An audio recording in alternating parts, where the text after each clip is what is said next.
Good evening, everyone. Coming to you live from our comfy couch here on the outskirts of on the internet. This is the Gaming Saloon Reviews for August 8th, 2021, with your host, Beastbreaker2448 and Ramp It Up Salon. Hi. We get to talk about a good movie? Question mark. Is this a good movie?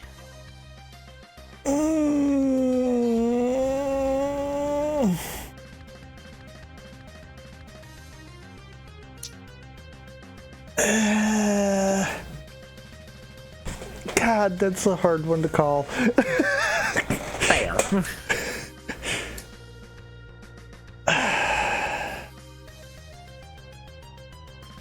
I feel like it's got potential to be a good movie. Can we go with that one? I'm fine with that. Because, yeah. It wasn't until the rewatch that I'm like, oh.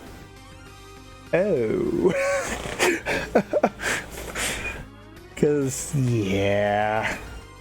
There's a couple of things in there that I'm like, yeah, this has to be some kind of alternate dimension concept for this to only exist.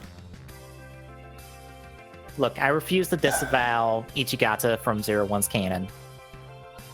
I can agree with that for the simple fact of the way it's implied technically wouldn't have existed in Zero One's canon normally. I know there's one line of dialogue that says everything up to this point is correct until they step in. And Waz even said that they shouldn't interfere because it'll cause problems. I don't think that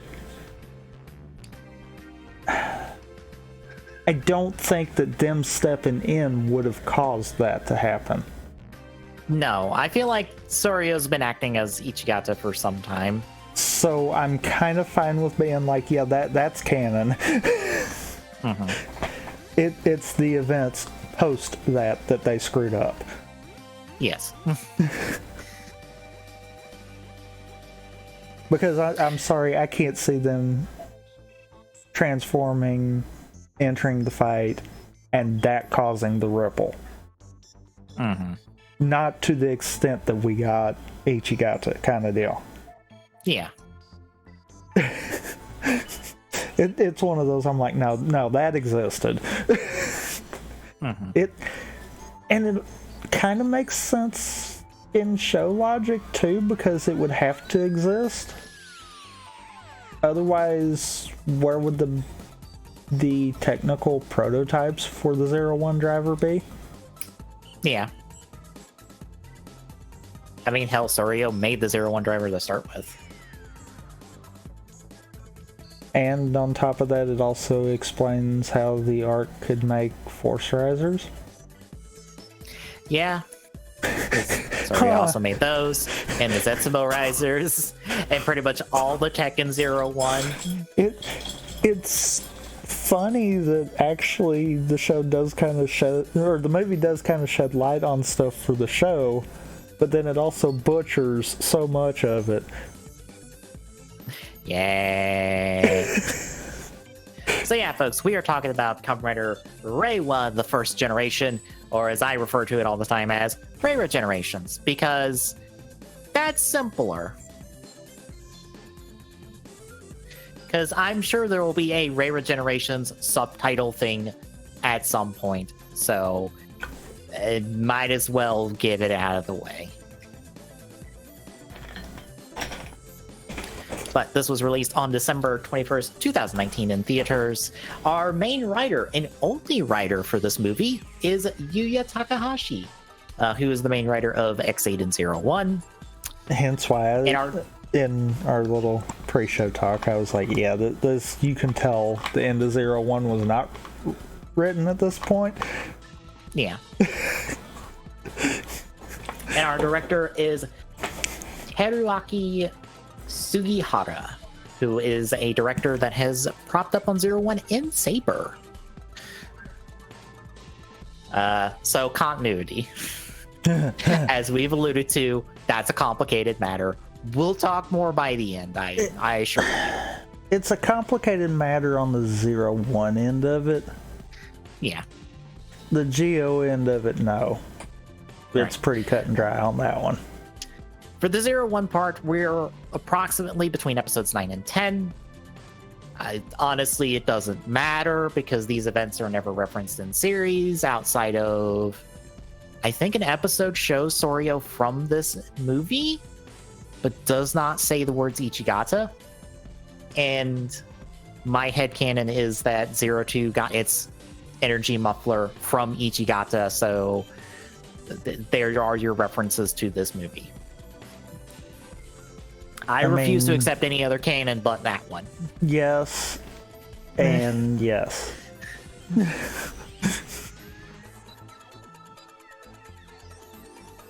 And for Geo, we are post the series itself, but we are pre-Gates Majesty. Because reasons. They got to lose their memories again for us to do this all over again for Gates Majesty. Because the Geo crew have to exist in the void until we need them for some stupid reason. I mean, it's better that way. Fair. Actually, a live stream I listened to, which is Bugs to Man. I was hanging out in their stream today when they were just talking Heisei era stuff. They're doing a talk on Geo in a couple weeks. Oh. I've got words.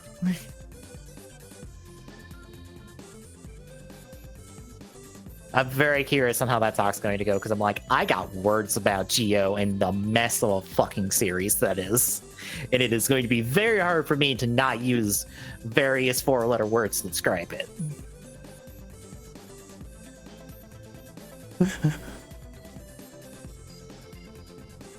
And there is a bigger word that you can use for it. It's a garbage fire. Yes.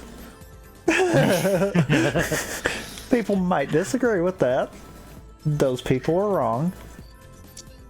By the way, did you check out any of the Heisei Week 2 panel stuff that Team Rider did?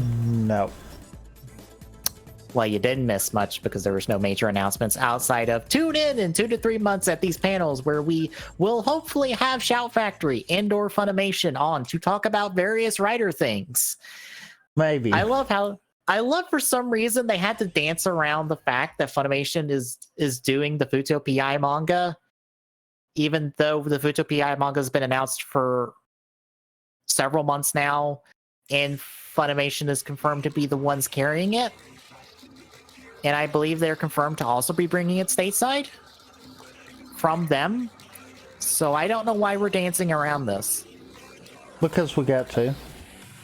Apparently. I sometimes have to wonder what Team Rider is allowed and not allowed to say sometimes, because I'm like, guys, we know that. What are you talking about? We know. Why are you acting like we have to be like dance around this? We know about the Futo PI manga. It was in a public press conference that was available in the States, mind you. We know about Futo PI. We know about the manga and the anime. I don't know what are you doing? I don't know why you're being hush hush about this. Why are we dancing around this? But for whatever reason, I got really into their 20 questions panel. So they had a bunch of people on. They had to guess a character from a series, and they had 20 questions, and they had to essentially go in a circle because it was 5 people working together. My name kept getting put on screen a lot because apparently I was asking the right questions, especially at the end. Because they had to guess, what was it? Shoot, I forgot the first one. But they had to guess a secondary rider I forget who it was. They had to guess Deneb from Deno, and then he had to guess the Gekito's robot Bugster from Heisei Generations.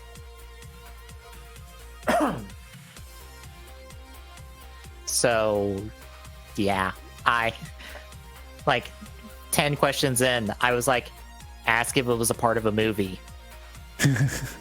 It took them till their last question to ask that question. Holy crap.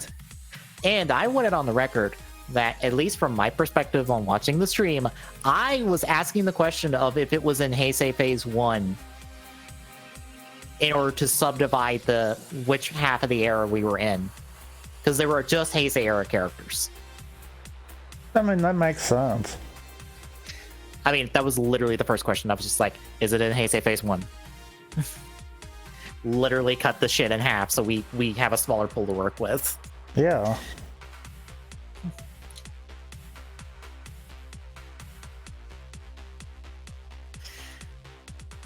So yeah, I guess in 2 to 3 months we'll hear about what they're going to do with Ryuki and 01 when those are coming out.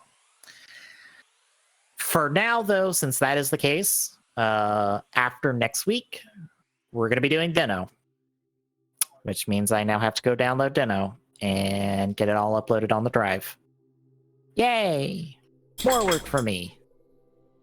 Or at least get it downloaded in batches. True.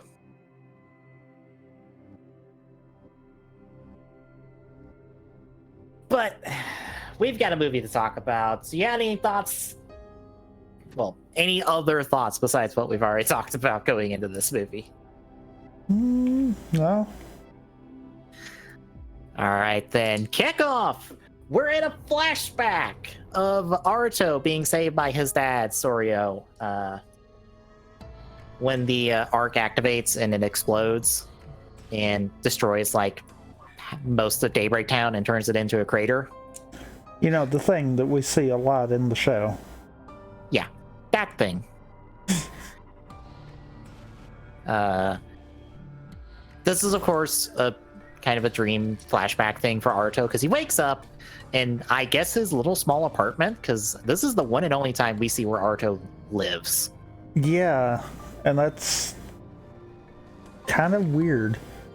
Yeah. In all seriousness. I've always wondered, because, like, okay, Aruto's got a place to live. Where does Izu stay? I guess just at the office. Because that feels weird, considering their partnership over the course of the series. Especially when we get to hidden manufacturing. Yeah. Here's the thing. I always thought they stayed in the same place. Because I thought maybe Aruto had a place for two eventually, and Izu stayed with him. Just because, like, where the fuck else would she stay? Why would she stay in the building? That's dumb. I mean, you're right, but yeah. Anyway, Aruto soon looks at all 6 clocks that he has on his desk and realizes he's late for work. So, also, cue the Geo reference. Yeah. So he rushes off to work while obeying all traffic laws. He does not break a traffic law. He still stops, looks both ways when he's turning, obeys someone when people are crossing the road. Good on Aruto for realizing that he might as well take his time if he's late. Because, I mean, honestly, who's going to bark at him? I mean, who would normally? Right. But also, like, there's no reason to break traffic laws for this.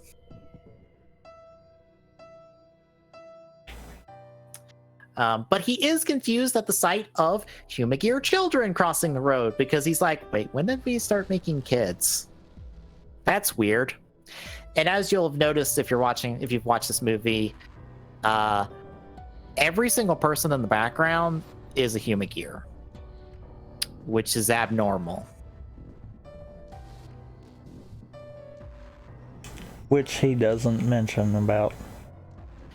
Right, because it's Aruto. He wouldn't notice because it's like, oh, there's just Humagears around. Like, it takes there being like a group of 12 Humagear kids for him to go, wait a minute. I didn't think we made kids.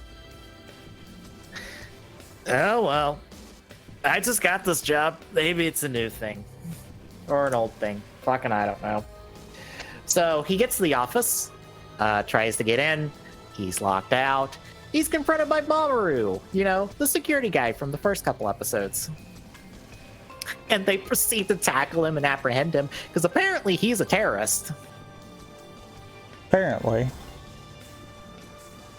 Because that's how that works. Yeah. And Arto's like, guys, what the fuck? What's happening? Why are you arresting me? I'm the president. And then he looks up to where his painting is and doesn't see his painting. He sees the painting of Wills, a different Humagear, who was originally Kornosuke's secretary, which isn't correct because Wazel was Kornosuke's secretary. Mm-hmm. Oops. Yep. I guess this is after Wazel went and became a detective? Question mark? Maybe? So that's contradiction one. Granted, Wazel wasn't in the show at this point. I mean, true.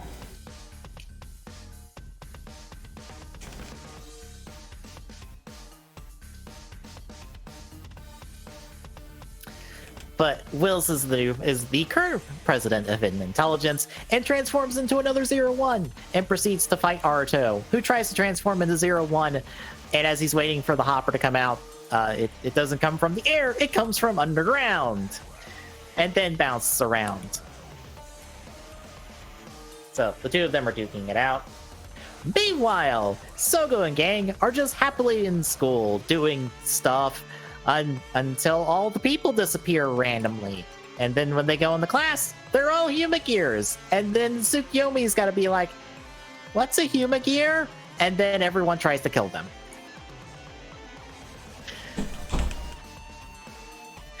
So they all have to escape.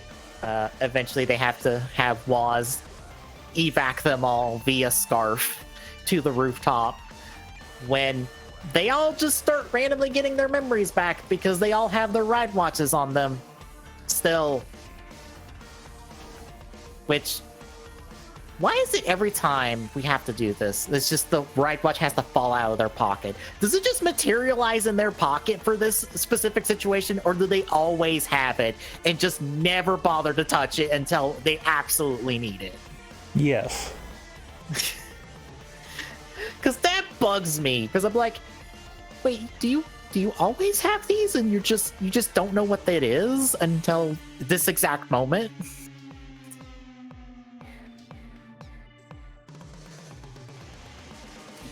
But anyway, Waz saves them. They start getting their memories back.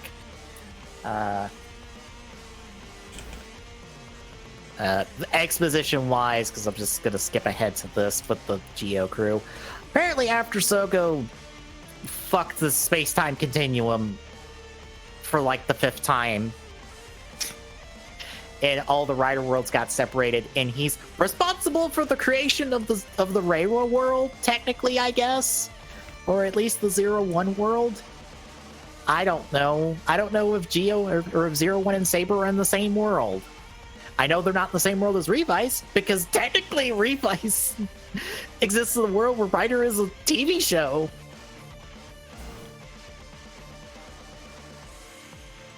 So, fucking I don't know. But after Sogo did that, something happened, and now the worlds are colliding again. Which should sound like more of a bigger deal than it is, but it isn't. Because to be honest, that part doesn't matter. I mean, true.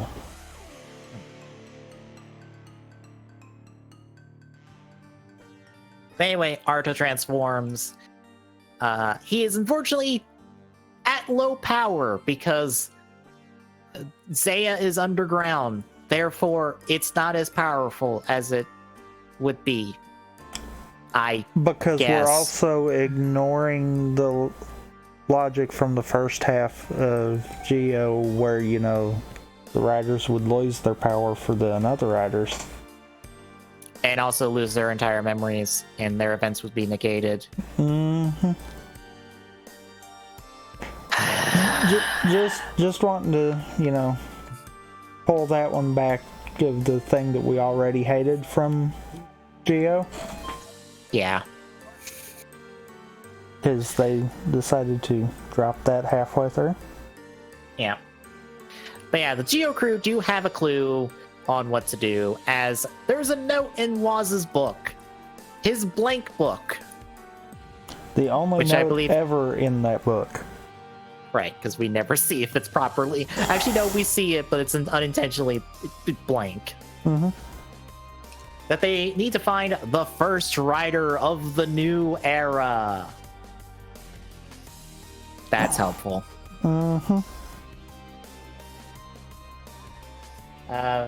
Especially when, you know, they did the bonehead move and wait to re-reference this line until way farther in.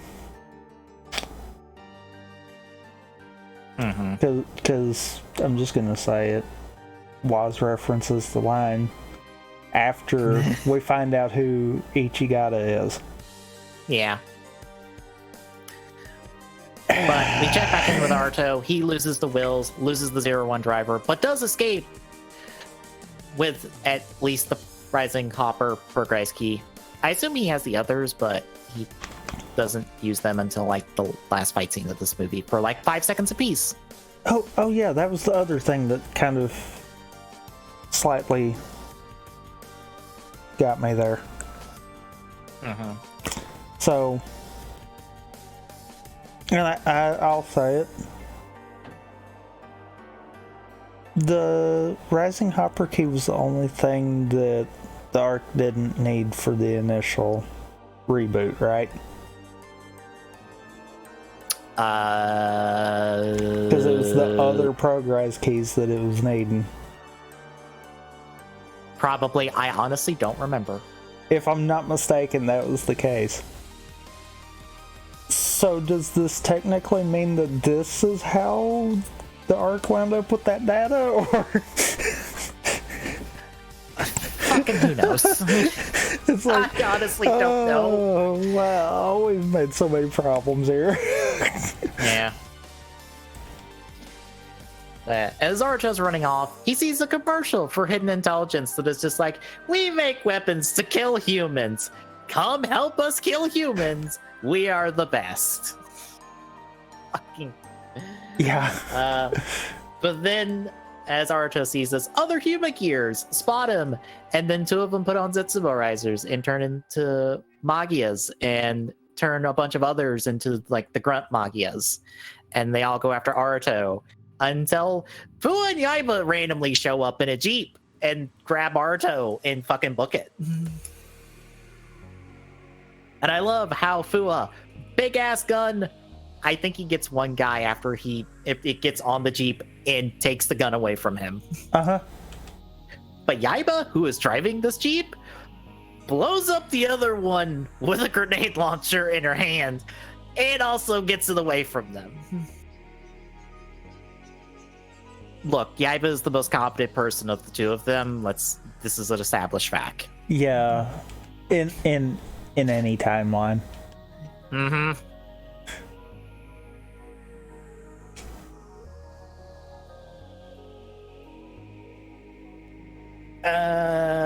We check in with Wills real quick, as he's not concerned with these events of Arto and stuff, because fucking we've got a million robots. We can just replace them. Fucking what are they gonna do?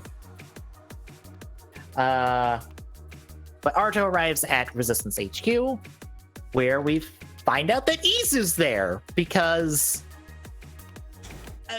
we never get into why Isu defected.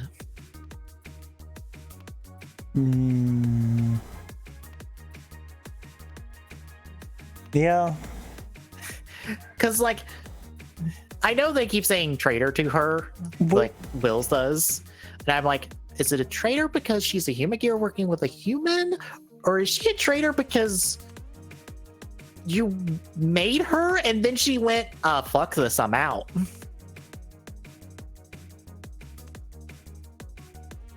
I'll also question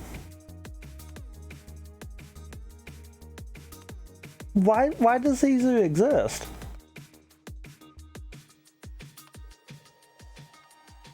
I don't know. I know they give a reason for why Aruto remembers, but I call foul because I'm like, that's not how that works. And wait a minute. It's a double whammy actually here. Uh-huh. Because why does Izu and Zaya exist? Uh-huh.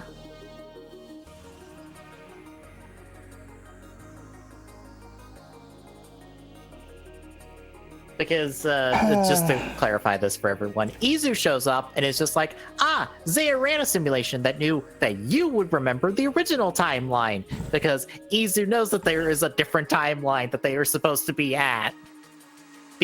And as it gets explained later, apparently the Zaya satellite and its connection to Izu and Aruto is the only reasons they remember.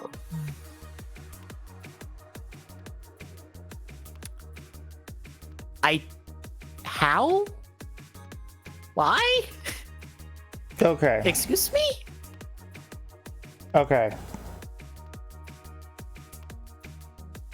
This is the Geo crew saying this. I'm aware. And we clearly have established in us talking about Geo how much they do not understand time travel. Yes. Yes.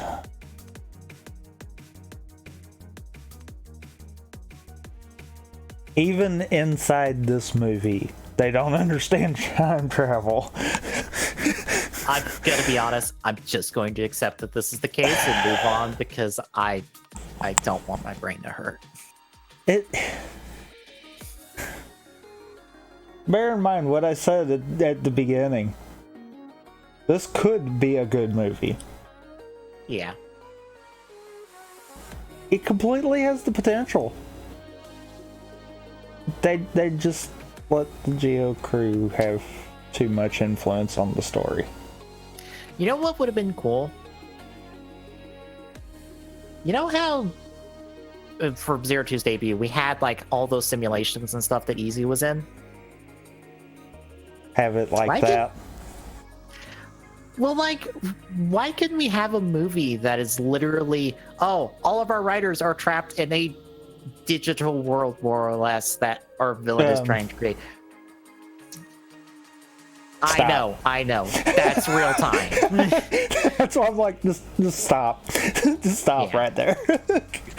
I know. That's what the villain in real time was going to do. But I mean, we actually go into a simulated world of some sort. Because I'll be honest, we get too little of Aruto teaming up with his dad as a writer, and I kind of want more of that, and that's only going to work in like a digital simulated world. Okay. I'm going to one-up that concept even. Why couldn't we have, used a premise like that for Geo? Because we needed time travel. No, we didn't. I know. Instead of having the time breakers, because that's all they do, could have had just like Geo's entire world was inside the simulation kind of concept, and the other writers were getting pulled in. Yeah. Then even something off the wall like this could have worked. Mm-hmm.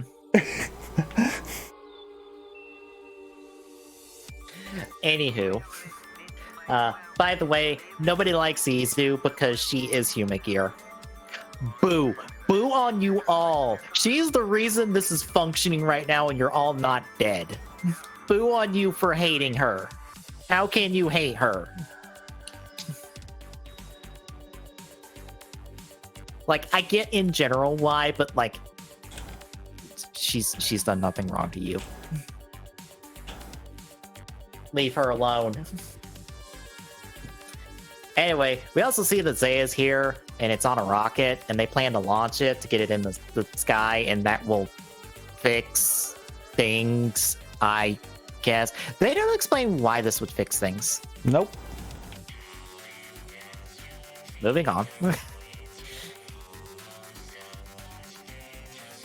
Also, the vice president and his buddy are in charge of launching the rocket, because apparently they're now rocketeers.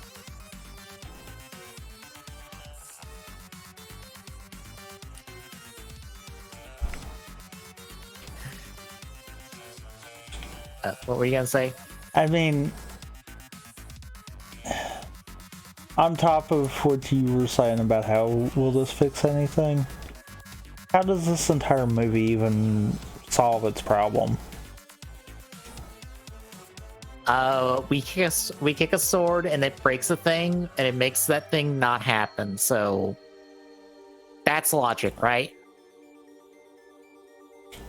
So we're taking the Gates approach to fixing time travel. Got it. Yeah. Punch it hard. Did that work? No, punch it harder. But unfortunately for the Resistance, an army of Magia just show up at their front door and just start charging the fence, and they have to go shoot it.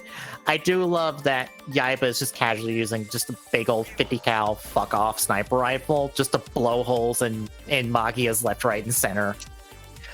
My only complaint is that it's not killing multiple of them at the same time, because I refuse to believe that one of them's that's just going to stop one of them. No, it's going to stop one of them and then the next three behind it.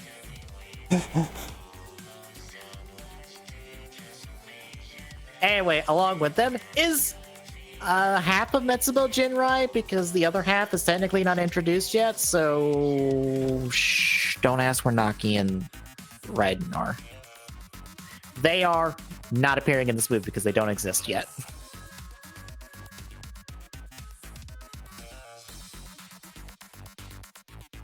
But they transform the Hirobi and Jin, fight Fu and Yaiba, who become Vulcan and Valkyrie. The Ames crew is pretty much on the back foot the entire time while fighting them, because I guess they're not at full strength, question mark?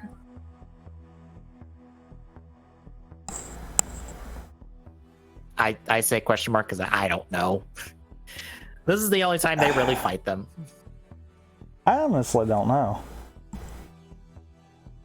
Yeah, Aruto and Izu have to watch from just off to the left, because Aruto is minus a driver. And then Will shows up as another 01 to help fight for the human gears. And then a mysterious person that Aruto totally doesn't recognize, except he totally does. He just doesn't say anything about it. Just drops him a Force Riser and is just like, go fight for your dream. Bye. So Aruto uses a Force Riser.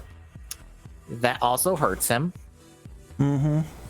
Because the theme of all of Aruto's movie forms is forms that attempt to kill him. Mm-hmm. So this lets Aruto turn into 001, which is a backup break glass emergency form, because it's not as good as 01. That's why it's got the extra 0. So he fights Wills, gets the attached caliber from Izu. It doesn't go well because he's immediately just put up against the wall by Wills. And then Will spots Izu and is just like, I'm gonna murder her. And then takes the sword and tries to hit her with it while she stands perfectly still. I feel like that's a bad thing to have Izu do both times it happens in this series. Because it also happened the other time. Fair. Maybe Izu should have some self-preservation and move and run. But this causes Aruto to block the shot, which embeds the sword in his shoulder. thankfully, he walks it off in like 5 seconds. Because the Geo crew show up to help. Gates runs off Metsubo Jinrai with the time machine as the resistance go underground, and I guess nobody notices them for at least an hour, I guess. And Soko fights off another 0-1 until Tsukiyomi shows up, just stops time, and it's just like, hey, we need to go back to the past to stop this. Question: why don't you kill another 0-1 now to make sure we don't have to deal with him in the future?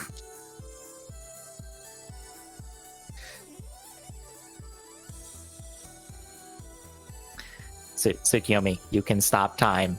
Just keep it stopped so Soko can go stab the another rider and we be done. Mm-hmm. Like we can't be done, mind you, because we still gotta go back and fix the past. But at least when we come back, there's no another 0-1 to be a problem.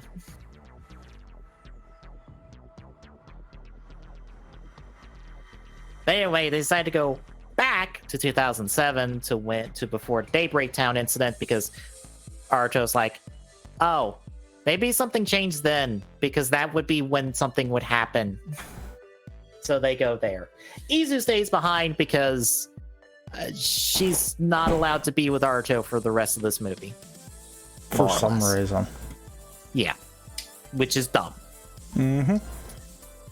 So we go back to 2007 before Daybreak's destroyed. We check in with Kornosuke as he's like showing off the Huma gears, and we also see a different QR code thing than what is used in the series. So I guess that was a prototype one.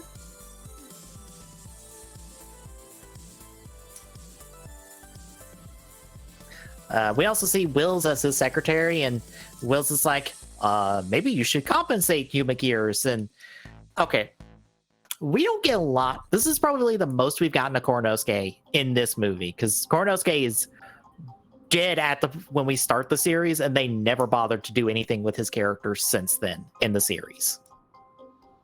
I don't know how to take him in this scene,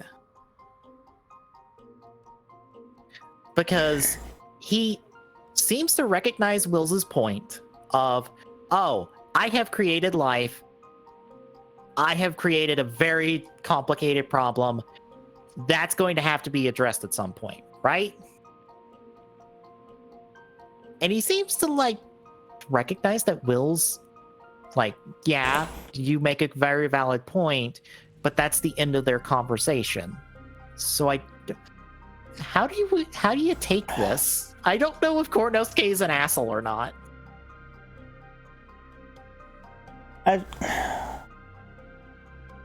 I almost feel like it's supposed to be one of those moments where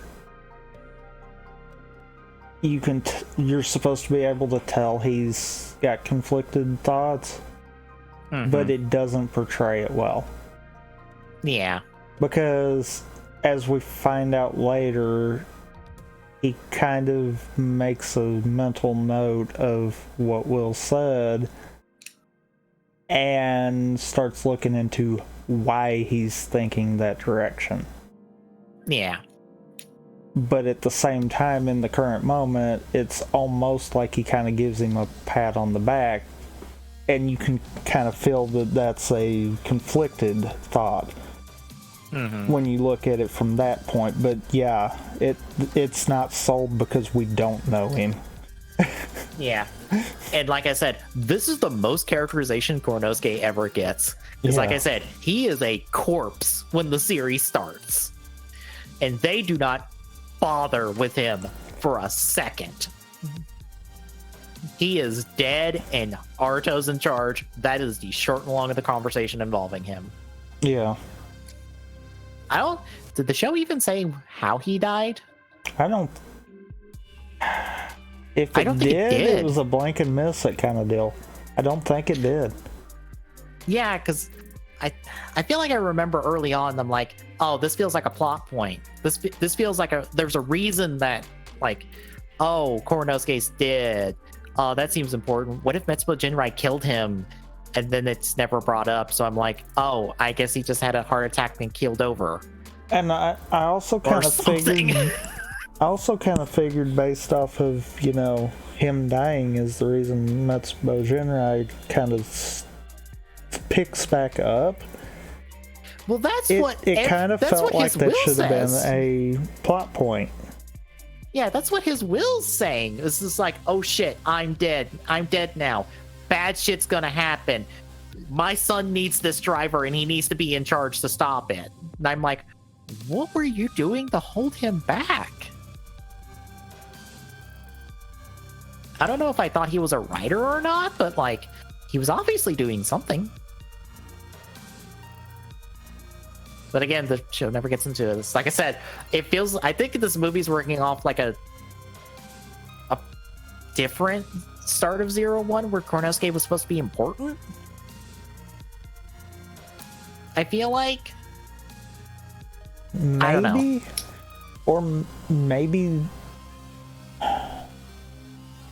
Or maybe this was written with the thought of we were going to have more of him and something fell through with the actor. That's entirely possible. I honestly don't know who plays him.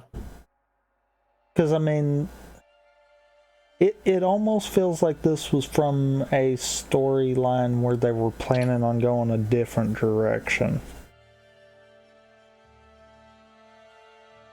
Now that you kind of mentioned that, because yeah, that makes sense then.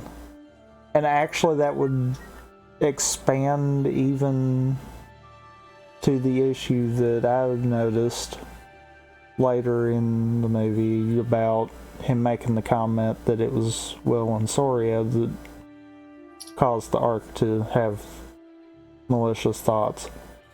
Mm-hmm. I wonder how big of a part Zaya was supposed to play. Yeah, especially when this movie teases Bowser at the end. Because I kind of wonder if maybe... I kind of wonder if maybe the original thought was Guy was going to be the one to kill him. You know what? That would make sense considering how much animosity he has for Konosuke, but they also... They never really get into why Guy has such a hate for Konosuke and Human Gears, do they? No. They wind up playing it off at the very end as if he was just jealous. True. I can say this, the actor got word for a few different shows, like at the time of 01's production, but it wasn't for that many episodes of those shows. So I don't know. It might not necessarily been something that he just couldn't because of other engagements. Maybe he just didn't want to because it wasn't going to be enough kind of deal. True. Also, this guy is the voice actor for Father of Ultra in Ultraman. That's... I don't know if that's supposed to be an intentional reference, but that's kind of cool. Anyway, back in the movie. The gang arrive back in Daybreak Town. We see a time jacker. Watch them come in because... Of course we do. We'll get to that part. We have to have another one. Yeah. Even though they've established that there can only be so many time jackers because of this. So where the fuck did you come from? But fucking Geo continuity is swirling in a toilet.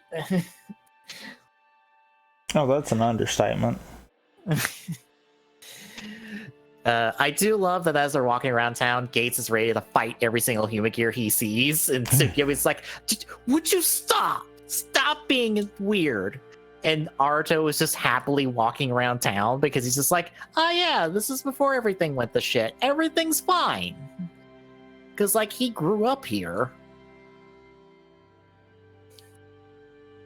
But anyway, they end up heading to a facility, and there's human gears going berserk there, and they're like, well, this is normal time, so nothing's changed yet.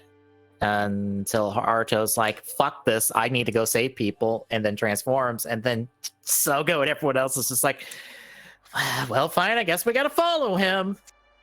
And I love how much Waz is just like, well, I guess I'm doing this with his transformation. Yeah. So, you can completely feel he's like, I'm telling you, this is a bad idea, but whatever. Yeah.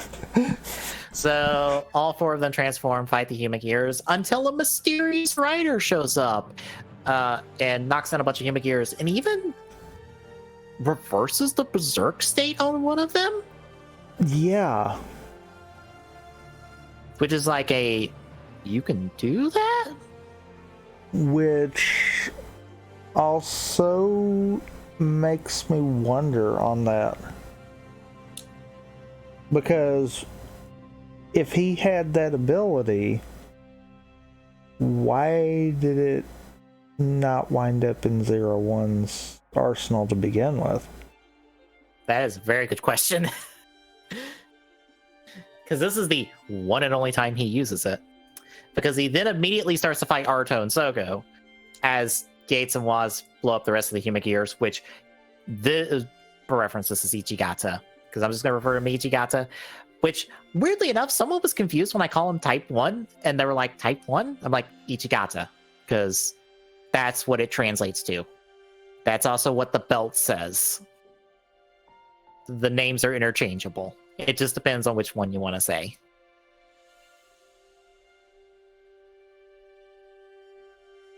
But I love how Ichigata sees this, and then he's just like, I'm mad. Y'all gonna get your asses handed to you now. But Aruto actually stops Sogo and de-transforms to be like, Dad? Sorry? I'm from the future. Shit happened. And I love how Soryo just looks at him, does a facial recognition to confirm that this is in fact my kid, and then is just like, excuse me? The fuck?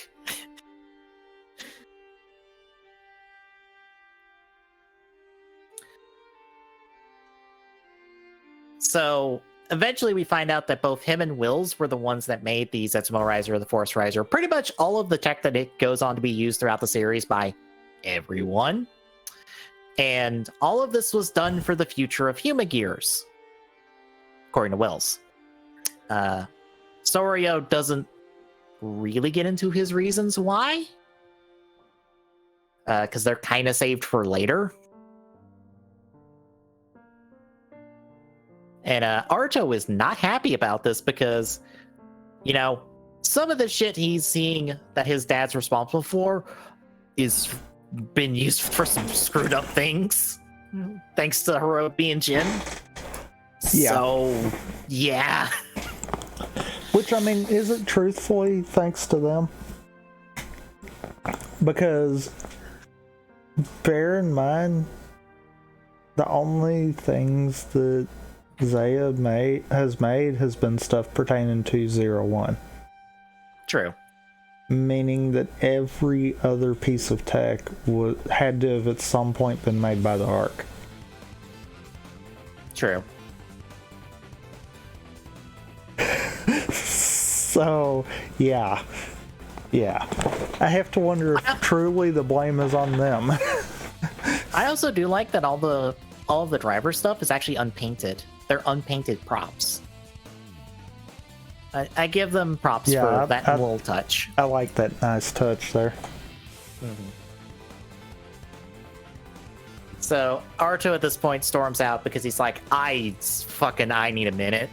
I love how much he's ready to transform and just fight his dad again over this. And Sogo's like, no, please don't. That's gonna fuck up the timeline worse.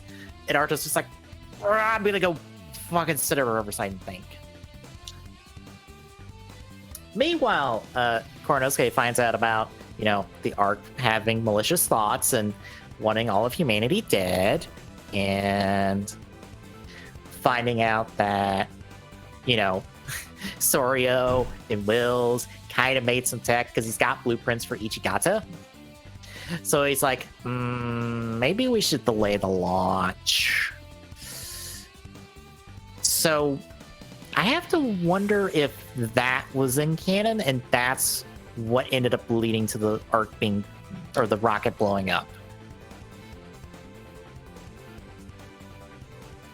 Maybe. Because I'm trying to figure out what is the standard timeline here. Because I'm like, okay, so we'll get to it in a second, but Sorio's going to activate a self-destruct. So I'm like, okay, that would have had to happen. Yeah. But we know that he wasn't at the launch site when everything exploded. He was with Arto. But he can also do the whole, like, phone in with the driver thing that Arto does. So did he do that when he was with Arto? Because he found out that something weird was going on after the whole Humagear thing? Or maybe he got it started and then was with Arto.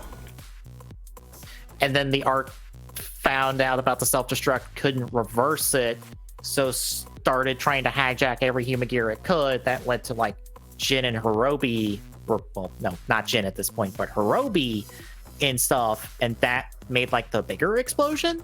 Maybe. Because I don't think the rocket exploding would have caused that much damage, because I don't think Sorio would have, you know, turned the entire town into a crater.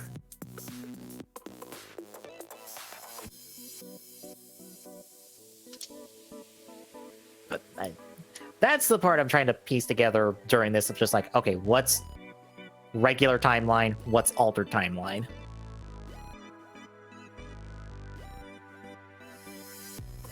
But anyway,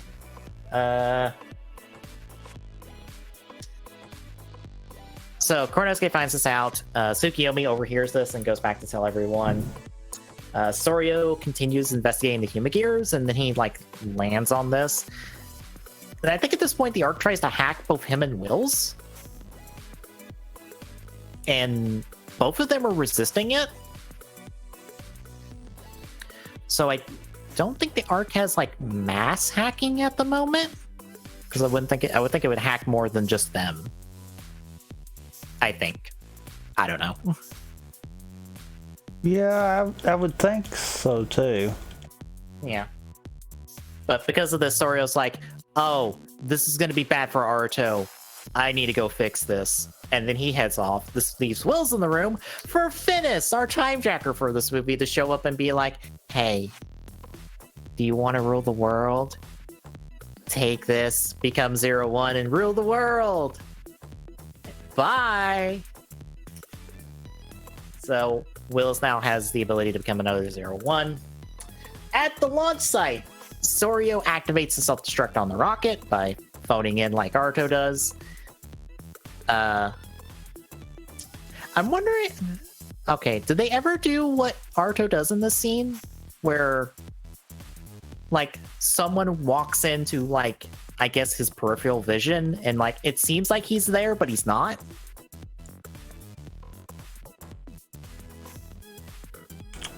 I don't Because I think assume so, Arto's actually. not phoning in. No, I mean, technically he could. I was about to say, Sorio's not using a Force Riser.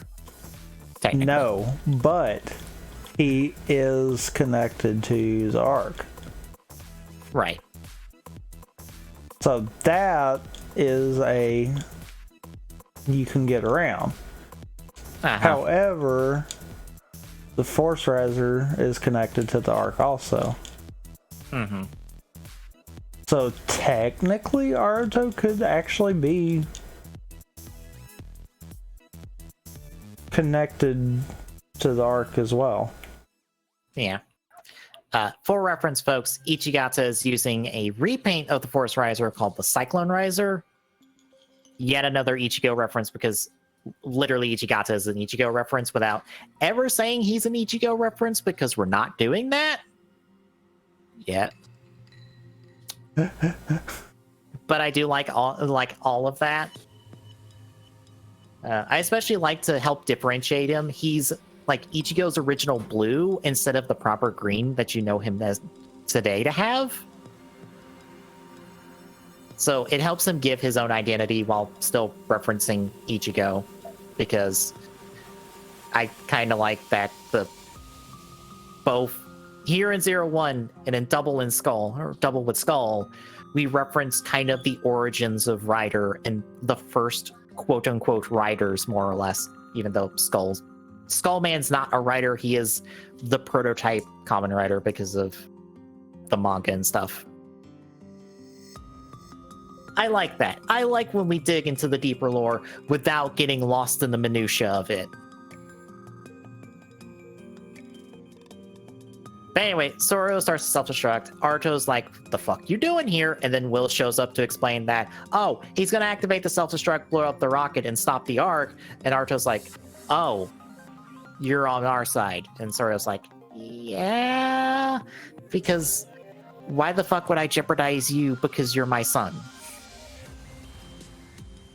So Will transforms into another 01. Soryo transforms into Ichigata, which is only one of 2 times we see him transform. Again, I am sad that there's not more Ichigata content. The 2 of them are fighting. Arto's like, well, guess I help with my dad. Transforms. The 2 of them are fighting Wills. I want more of this, damn it, as the 2 of them are fighting Wills and pretty much are taking him to town. Meanwhile, the Chio crew are heading to the launch site itself to blow up the rocket until Finish shows up and then touches Soko and steals part of his powers. And that gives her the Ichigo Right Watch. Because Ichigo Right Watch. Because he totally can be considered Ichigo. Right. Also, how the fuck does touching Sogo and draining some of his powers give her the another Ichigo Right Watch? Sogo's not even met Hongo. Sogo doesn't even know who the fuck Hongo is. How? That's not how that works. Again, for like the 4th time. God damn it, Gio. Consistency, that's all I ask for. I don't care if it doesn't make sense. Just don't make sense in the same way, not different ways. How hard is that? I mean, I completely can get time shenanigan logic and it being its own weird bag of whatevers. Yeah. I'm right there with you on that, but it's the inconsistency that's so obnoxious. Yeah. You have set rules. Just use the rules. Stop breaking your own rules. Stop it. But anyway, Finis is now a giant Ichigo on a motorcycle. Hi, Kamen Rider Corps. Welcome back to the series. Because it's so fucking clearly supposed to be Core, except not on fire. And actually in not like several pieces floating in midair. So Gio goes Trinity to fight it, because why go grand at this point? They are going to be unsuccessful in fighting Finis, because unfortunately for Soryo and Arto, the launch goes before the self-destruct goes, and Soryo can't like escalate the self-destruct because he gets kicked from behind. So the arc gets into orbit and proceeds to hack all the Huma gears, including Soryo. Except not according to a later scene. I guess. It very much looked like he's hacked here. Yeah. Did he just shake it off later? I mean, maybe. That's my only explanation, because he's very clearly hacked here.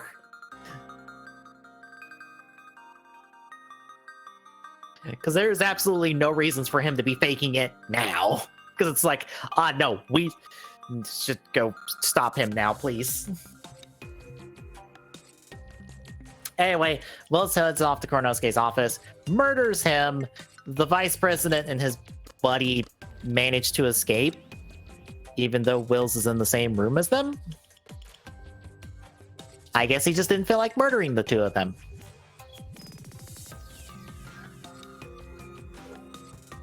But Wills claims hidden intelligence. The Geo crew try to fight Finis. They fail. Gates' time machine gets damaged, and they have to evac in Sogo's. But they leave the time machine behind, which apparently is a plot point for later. So they head back to the present because they can't fix the timeline now. They can't blow the Ark out of orbit. And their time machines that can go into space. Or Sogo, who can also go into space with two different forms.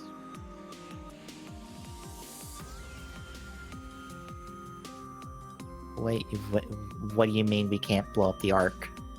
Y'all can blow up the Ark.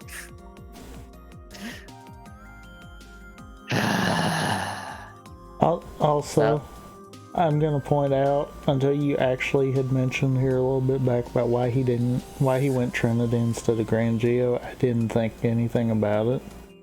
Yeah. He went Trinity, and Tsukiyomi decided to step back and not be a part of the fight scene. Like, because remember, like, okay.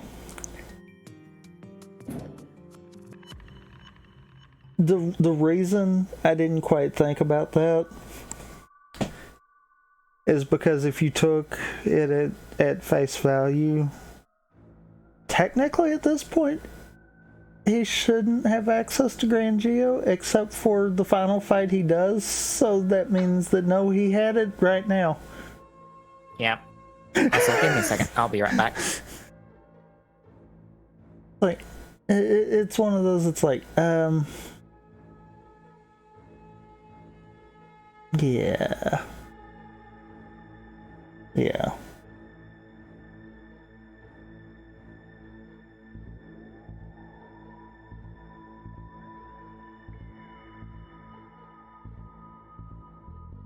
Yeah, that compounded with the why did we not just blow the Ark out of space?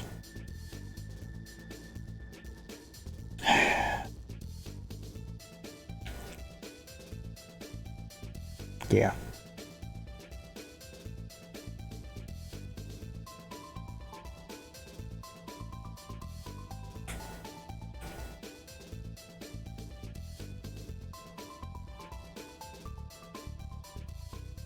All right, I'm back.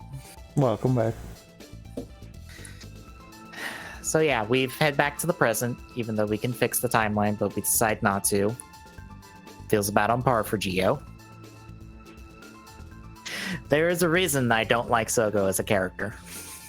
Mm-hmm.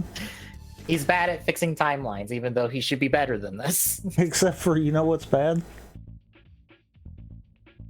This time it wasn't Sogo's fault. It was Gates'. No, it was Gates'. Yeah.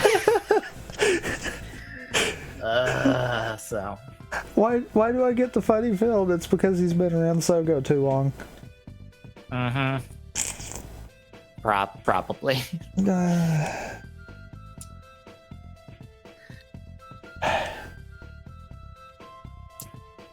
So, we're back in the present. Arto hits the resistance to be like, Plan A didn't work. What's Plan B? Only to find out, hey, by the way, while you were gone, Izu turned herself over to Wills and them in exchange for us not being dead today. So that happened. And I'm just like, wait. Why would Wills care enough to take Izu, and only Izu, in exchange for not murdering all of them today? Mm-hmm.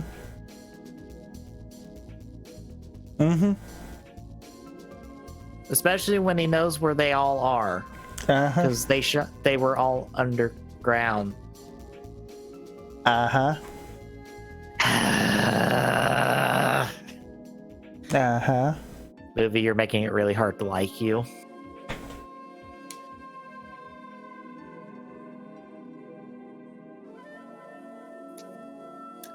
So Aruto heads off. he makes it to the boardroom meeting where they're going to execute Izu, and pretty much does the inspirational speech to whatever some of the Humagears are like, I don't want to do murder. I don't want to murder anymore. Can I not murder anymore? But apparently a majority is not reached, which I'm like, why the fuck does that matter? But also, I like that Izu also has like a nice emotional moment, which we don't really get to see that till the end of the series in Real X time. I feel like they do weird things with Izu's character. Because he shifts from like normal, like more or less human emotion stuff to basic, I guess, the Secretary Humagear programming she's supposed to have. Kind of randomly.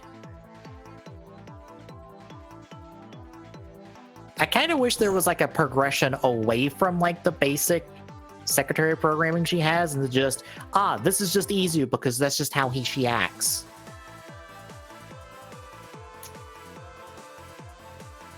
Fair. Because there's also a scene later where I'm like, this feels awkward. By the way, also Shesta's here because she's technically, I guess, Will's secretary.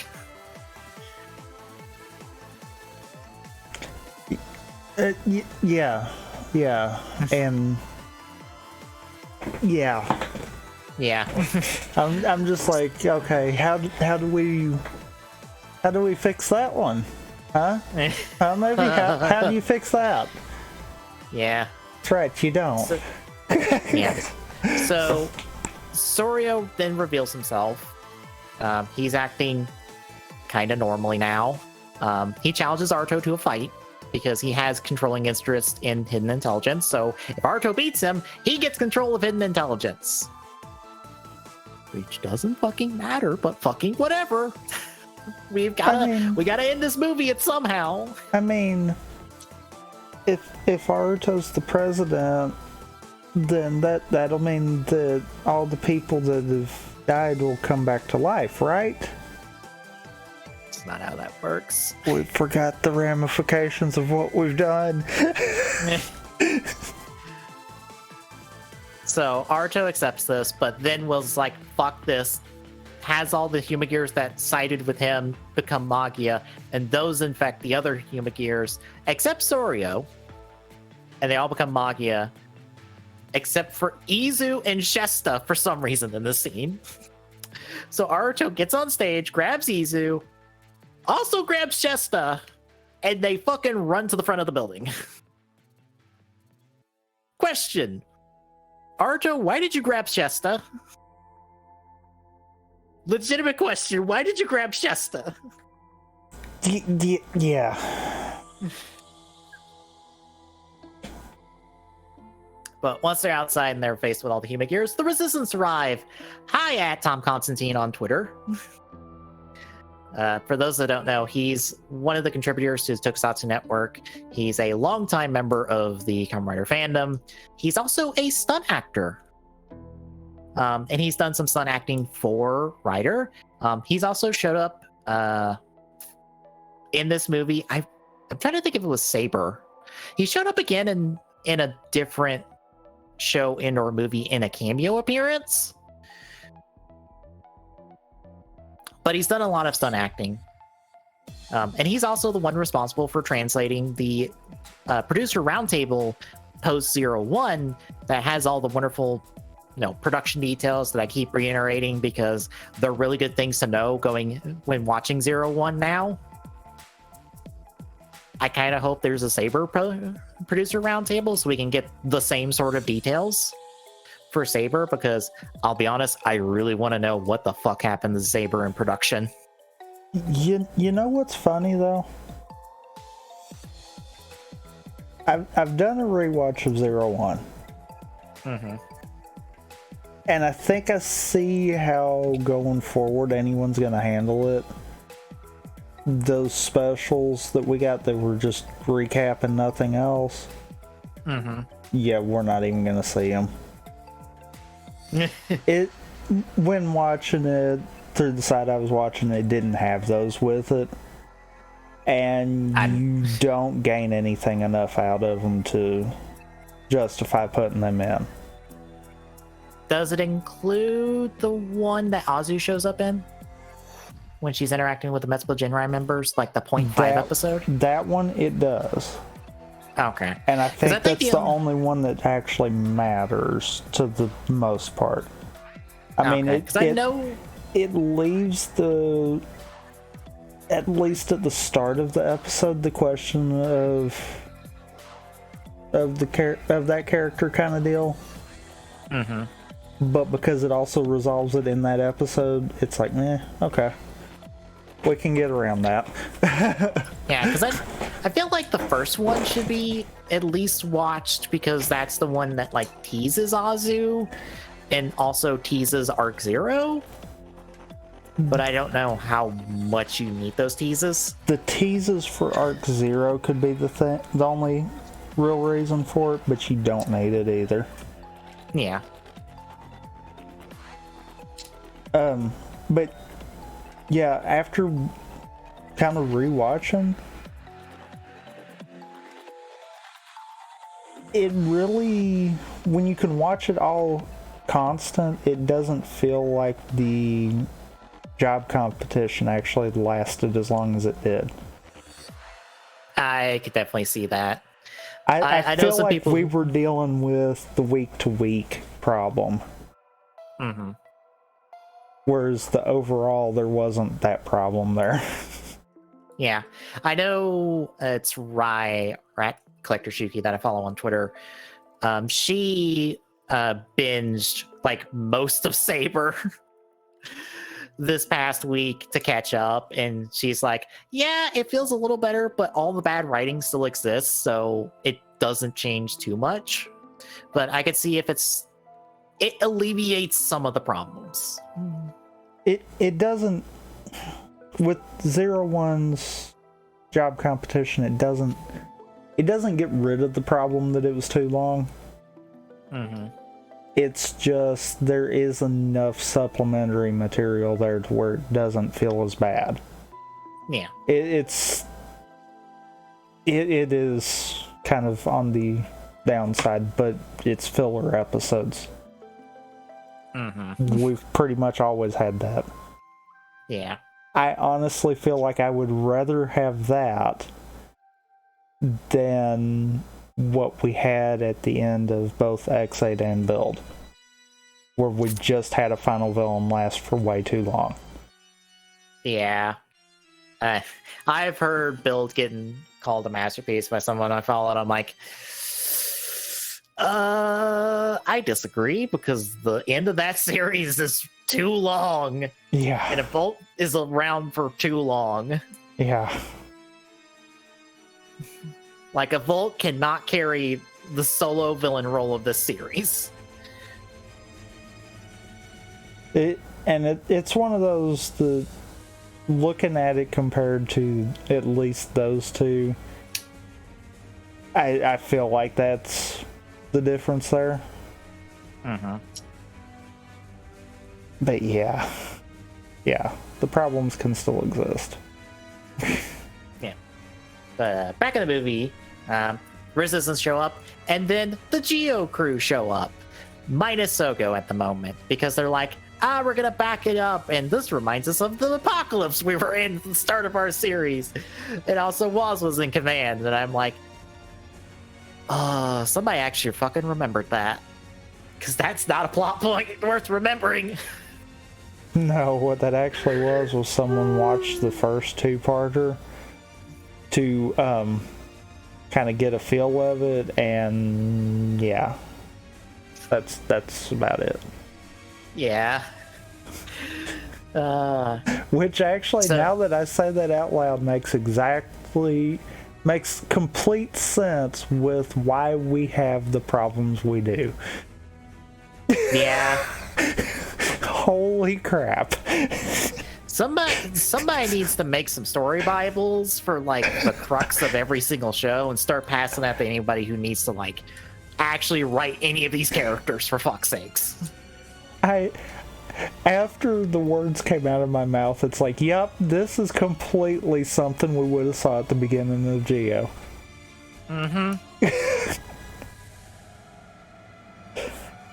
But anyway, the Geo crew is taking on Metsubo Jinrai.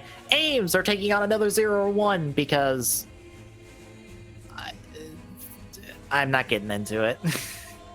So Soryo and Naruto do a 1v1. Because apparently he's not main bad guy. Apparently not. Except he's been main bad guy entire movie so far, but... No, we gotta end on the big CG fight. I mean, yeah. But...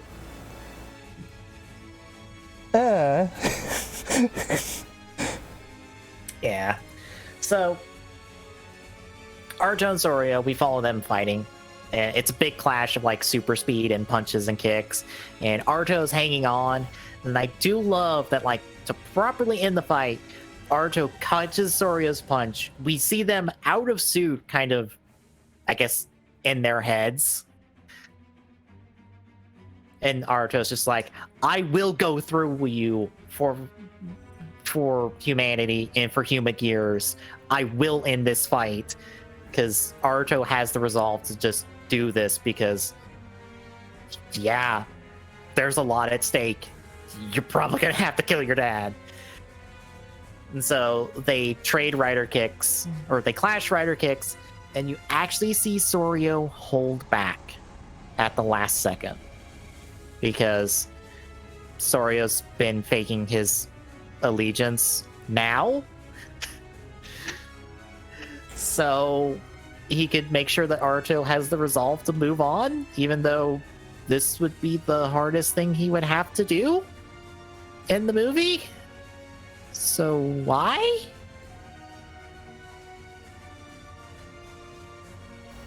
Reasons. Yeah. So they rider kick.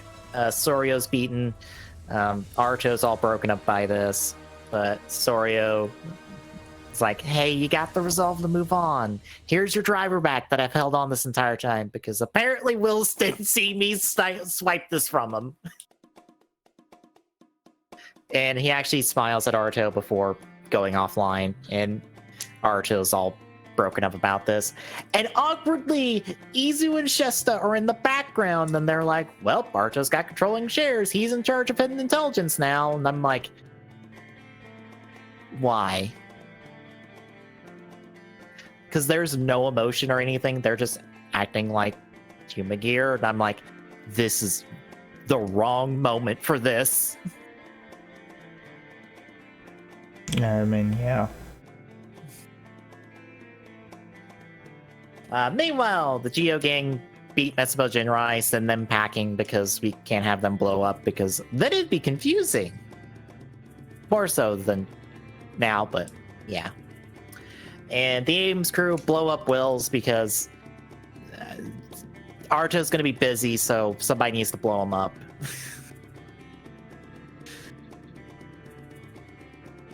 But back with Sogo, he's gone Geo 2 at this point to fight Finis on his own. It's not working because Finis then drops in Gage's time machine and absorbs it and evolves further. Because we did that in the other movie, so we got to do it in this movie. Also because, you know, everything has to outclass Geo 2. Poor Geo 2. Probably the best suit Sogo's got. Mm-hmm. Although I do like Oma form. Oma form, yes. Grand Geo, no. Yeah. Okay. Oma form from the movie, right? Not Oma Geo. I mean, both, technically. Yeah. Well, here's the thing. I like Oma form because Sogo actually gets to redefine the dream by his own standards instead of just becoming Oma Geo. So Sogo actually gets some fucking agency instead of being a puppet again and again and again until he just is more powerful. But anyway. Aruto shows up, goes 0-1 as the rocket with Zaya launches, so Aruto's back at full power.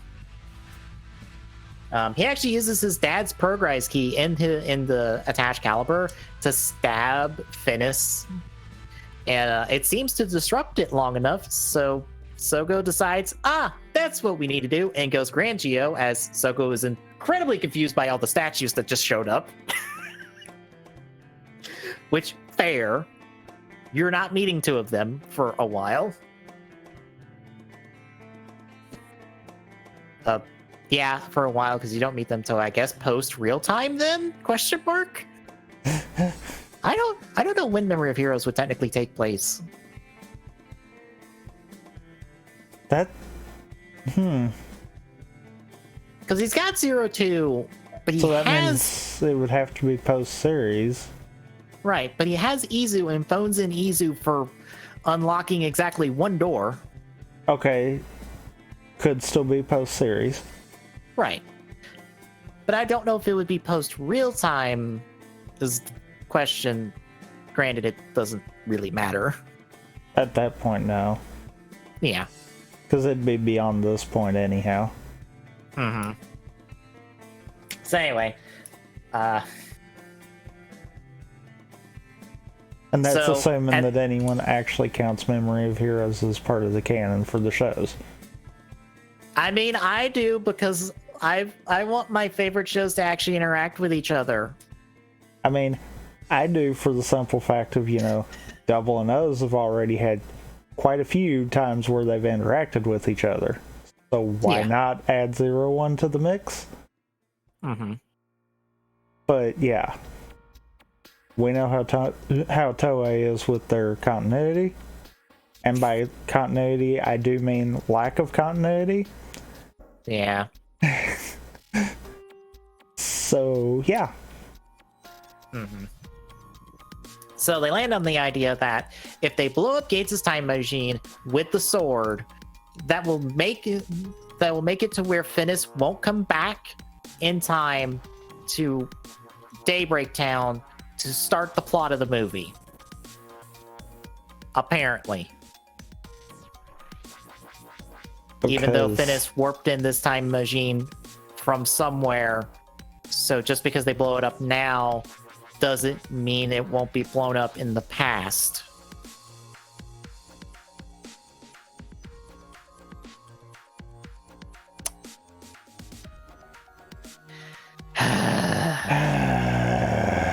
Thanks, Gio. So, Sogo goes grand. We use all the different writers to help Sogo, or help Aruto beat up Finis. Aruto goes through all of his forms he has at the moment. I'm surprised he doesn't use Breaking Mammoth longer, but we ain't got the budget for it, I guess. They rider kick the sword. It blows up Finis. Timeline goes back to normal. Everything's fine! Until Sogo decides to be a dick. Because Aruto's with the Geo crew on a hill. I forget who points it out, but I think it's Gates that points it out. It's Gates or Waz, one of the two.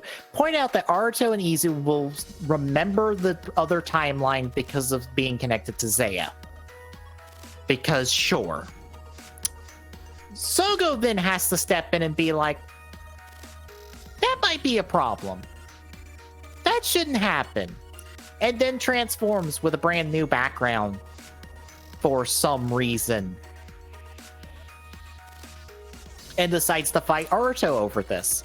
And Aruto goes, rightfully so, mind you, fuck that. You want to take my memories and the memories of my friends? I will fight you for that.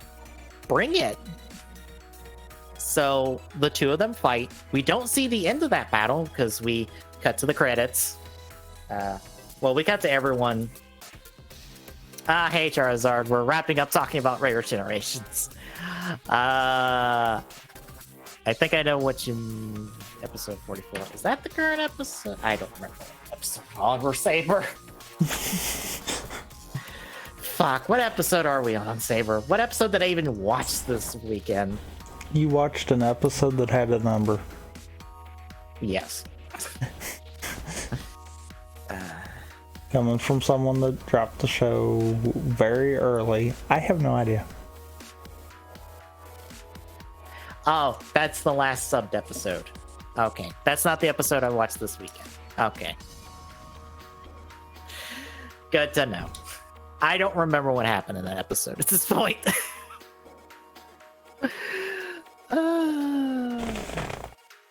Okay, yeah. Don't worry, 45 will hit you with some more feels. Just to tell you now. Back to the movie. So, we don't see the result of Sogo and Naruto fighting. We then check in with pretty much the rest of our crews. Metsubo and Rai are plotting humanity's extinction. The Ames crew are quietly hinting at Naki.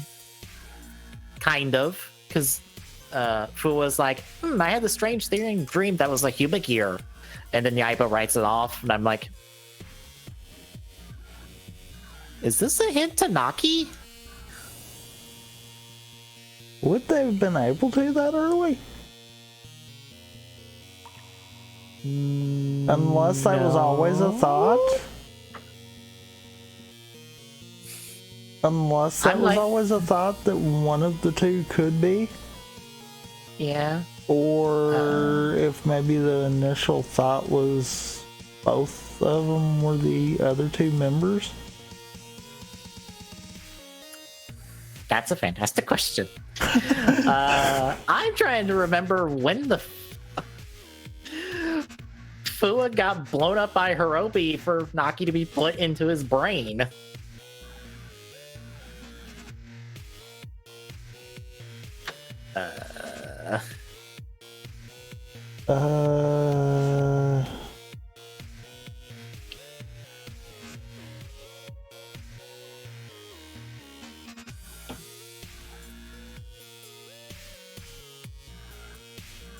It would have been right around here, I think.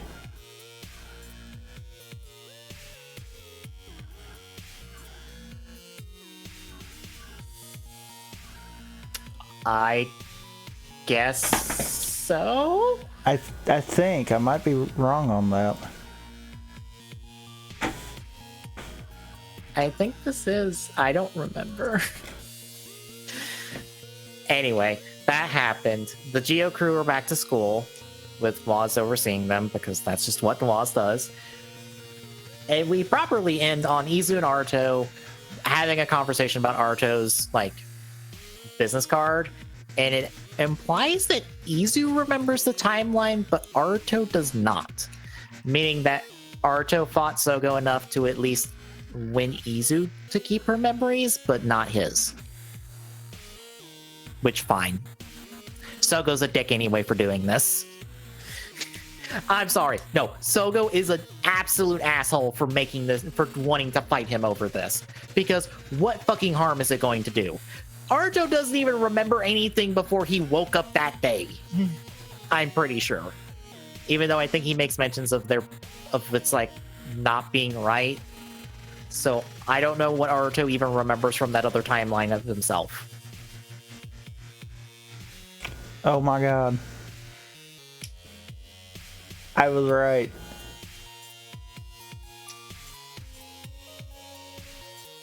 Yep, the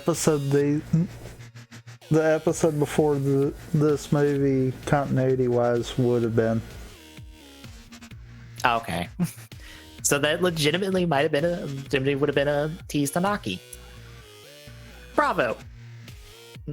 Huh.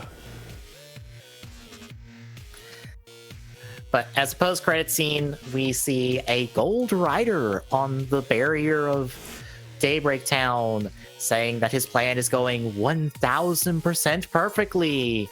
Hi, guy, you shithead. Mm-hmm. And that is Reiwa Generations. You know, I enjoyed watching it. And then when I was doing the notes, but the more I've thought about it, the more I'm like, God damn it, Geo, you had to make 01 not good. Because all my problems center around bullshit Geo nonsense. It's like I said, it's the same problem that if you try to place anything the Ghost is in, continuity-wise, will screw up. Yeah.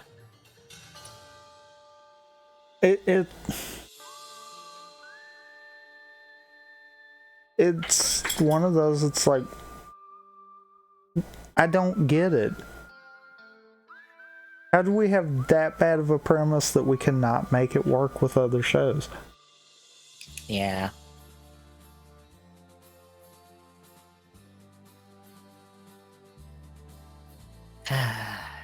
Yeah, I like Ichigata. I like the 01 crew. I know the Blu-rays and stuff are coming, and I'm like, you know, I should really rewatch a Rider series, even though I have a bunch of other stuff I should be watching and I want to watch. I'd like to rewatch 01, but I also would like to rewatch it on the Blu-rays. Fair. So I'm kind of just like, I want to save that. But the movie's fine, I guess? I don't know. I don't know how to feel about this movie now.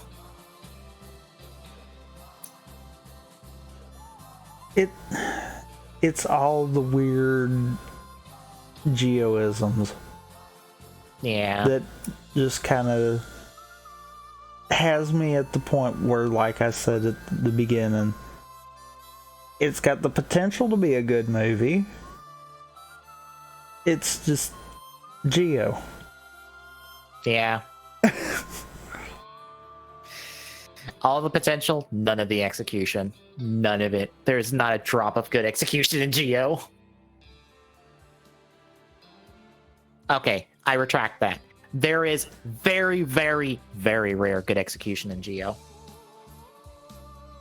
I say that because I like the Agito two-parter.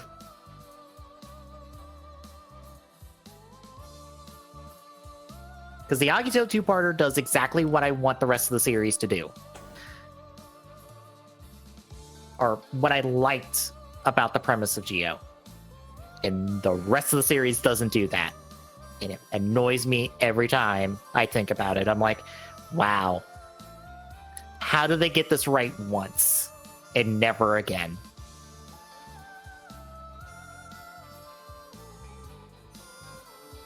But we're not done with 01, though. And we're also technically not done with Saber, since Charizard dropped by to bring it up. Because next week, it's a double feature. Because we are taking a look at 01, Real X Time, and the Saber... I don't want to even call it a movie because it's really a special. The Saber special that aired before Real Time. Will I need to know anything going into that one? No, because it takes place around where you dropped the show. Awesome. I was about to say, do you remember Buster / in Kenzan? Yes. Then you are exactly where you need to be for this movie. Okay. Because nobody else shows up. Because it is right there at the start of the show. Because, yeah, I'm not going to watch it. Also, you are making an assumption that there is plot in this movie. I can guarantee you there is no plot in this movie. Okay. There's a reason I'm more than happy to tack it on, because the notes will probably be a page long for the entire 30 minutes. Because bear in mind, the past 3 weeks and this week included in that have all been stuff I've watched before. Yeah. Next week we'll be going in blind. I have actually I actually had not watched the 01 movie for so long that I'd wound up forgetting about it. And then when we decided to do this, I'm like, you know what? That's just going to be when I watch it. It's a really good movie. I actually watched it recently or watched part of it recently because I think for the Revice press conference, the guy that you could watch that was streaming it was playing real time before the press conference started, so I got to catch like the back like third of real time. So like from the church fight scene forward. So it's really good. The Saber one is I'll be honest, I'm mostly blind on it. I only know about parts of it ish. So that will be fun for next week. But between now and then, Thursday we pick up a Grace Ace Attorney and maybe beat the second case. We'll find out when I sit down and do it. Friday will be us doing Four Swords on the GameCube. Yes. Yep. Presuming Saturday, that works properly. Yeah. Saturday will be TGS, and Sunday will be the double feature. So if you like what you're seeing, drop a follow. Really appreciate it. Chipping away at that affiliate goal at TGS on Twitter. Get you updates when we're live. Next page point, Discord and chat. Get your Discord link. Drop by. Say hi. See you Thursday, folks.